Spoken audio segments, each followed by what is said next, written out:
Hey, so I'm gonna demonstrate, the two ways that I do tremolo, which is one is like a wrist deviation kind of thing where it's just side to side, and the other one is this rotation, and you'll see that my wrist is kind of bent a little bit.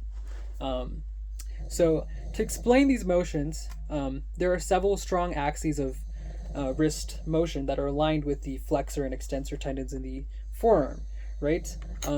So you have your flexors, which are kind of this way, they're kind of aligned that direction. So they're not exactly straight, they're actually kind of backwards, right? So you want to be able to create a kind of shoeing motion. Um, and then you have your other things like your brachioradialis and stuff that are on the other side.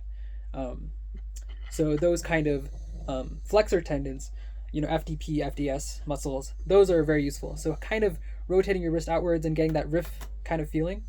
If you've seen people playing riffs, a lot of them have their wrist rotated outwards.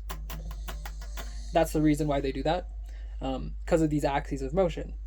Um, but I would not recommend focusing on, oh, is my wrist, rotated this way or that way.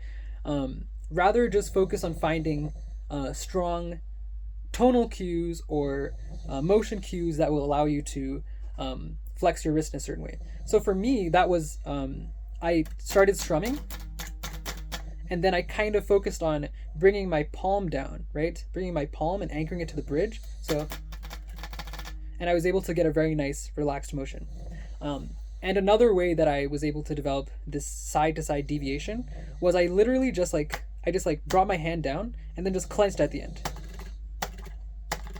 And it was a lot of elbow motion. I was very not relaxed at the beginning, but there was some wrist motion in there, right? So then through trial and error, you eventually figure out how to get the wrist working only during this kind of motion. And I will say I still use a little bit of elbow, right? There's a little bit elbow there, but it's still very relaxed. So yeah, when you're trying to develop these kind of picking things, focus on auditory cues, note accents, stuff like that. Especially like if you look at really fast players, they sometimes just like swing their hands wildly at the end of an upstroke or a downstroke. You see that, like that kind of thing. So focus on doing those kind of motions until those translate to a very relaxed wrist, right? Do your basic bar chord strumming patterns, your like folk guitar, funk guitar, stuff like that, until you eventually develop a very nice mechanical motion.